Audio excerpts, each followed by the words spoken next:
So greetings, everyone. Welcome to my presentation on the development of an exploratory co-leadership framework within the context of my practicum with Island Health, Indigenous Health.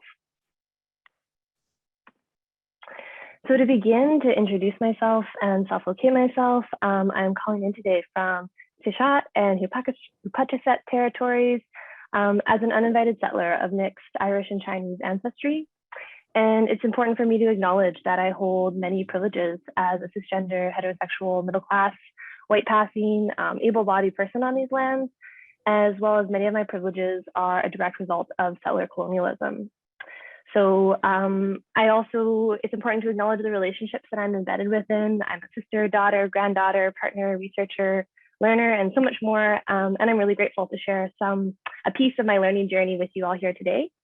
And most importantly, I would like to give my deep thanks to my mentors and supporters on this journey, some key ones which are mentioned on the screen. So my project is focused on the Island Health Service Delivery region, which includes the territories of 50 First Nations within Island Health, who are members of the Coast Salish, Nuchalmouth, and Kwakawak cultural families. And I worked in my practicum primarily from Sinemu lands during the practicum where I was also raised. And one of the Sinemu First Nation teachings that I've been reflecting on in my work is the teaching that we are all connected to land, water, and all living things. So in the spirit of connection to all living things, I hope to offer my work as a small way to support the health and wellness of the peoples whose lands I live upon and am connected to. So the structure of my presentation is outlined here. I will begin by defining and contextualizing what co-leadership is in this context. I will discuss Indigenous knowledge and leadership, as well as briefly introduce the framework that I created for Island Health, as well as close with considerations and potential implications for my project. So what is co-leadership when I talk about it? I conducted a narrative literature review to examine co-leadership and its key features. And it's a form of interprofessional cooperation or shared leadership between two or more individuals. It's an organizational leadership structure. So it's embedded in the literature related to distributed or decentralized leadership models versus hierarchical leadership. And in this model, leaders have shared accountability. But importantly, they typically have different roles, different skills, and different forms of knowledge. For instance, in clinical settings, it may be between a doctor, a nurse, and an administrator. And Island Health is interested in applying this model in clinical and non-clinical settings as well. So the idea kind of behind it is that better decisions can be made, and more broadly, better health systems change can occur with multiple knowledges and leaders working closely together to complement one another. And it involves highly relational and highly communicative forms of working together rather than one single authority making decisions. And it's one form of many organizational structures out there. So Island Health is in its early stages of exploring co-leadership models. They've not really formally articulated the goals yet, but they are interested in these models for a few ways and how co-leadership may help. First of all, increase Indigenous leadership both within Island Health as well as in its partnerships with local nations and First Nations Health Authority, for instance. Secondly, they're interested in how the model may improve the quality of Island Health service delivery.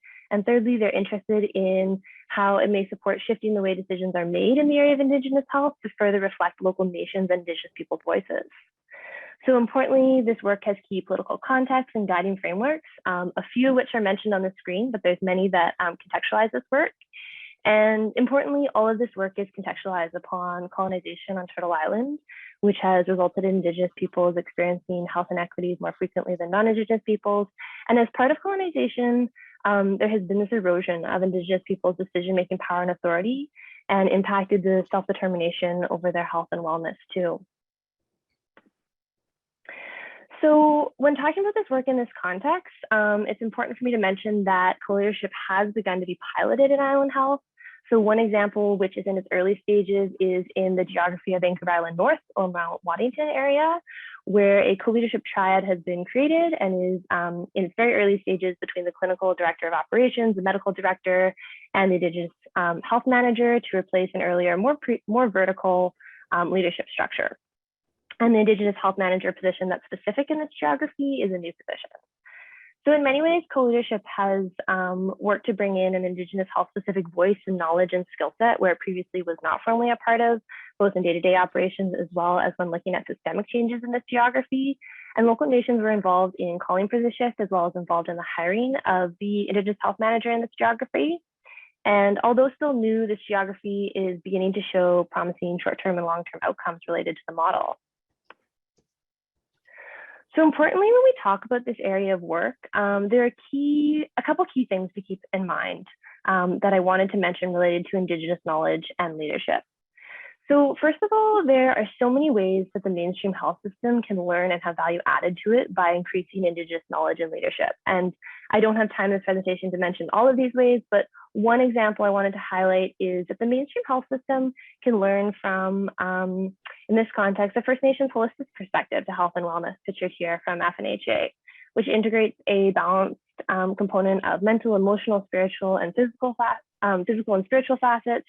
And this perspective works from a wellness rather than a sickness approach and is one of many, many examples of valuable knowledge that the mainstream health system and organizations like Island Health can continue to learn from Indigenous leaders.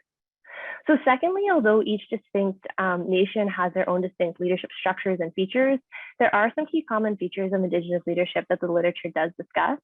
And some of those features are those that in many ways do reflect distributed or decentralized leadership already.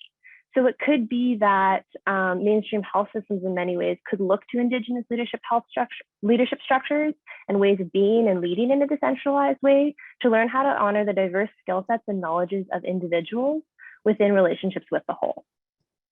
So looking at the framework itself that I've created, this is the Exploratory Co-Leadership Framework that I've developed with and for Island Health, but I'm gonna zoom in because there's a lot going on that slide. So this is zoomed into the core part of the graphic, which shows that co-leadership has the contextual, operational, and interprofessional and interpersonal principles and practices as I found in the academic literature through my literature review, with broader structures playing an important role, such as policies and frameworks that inform this work.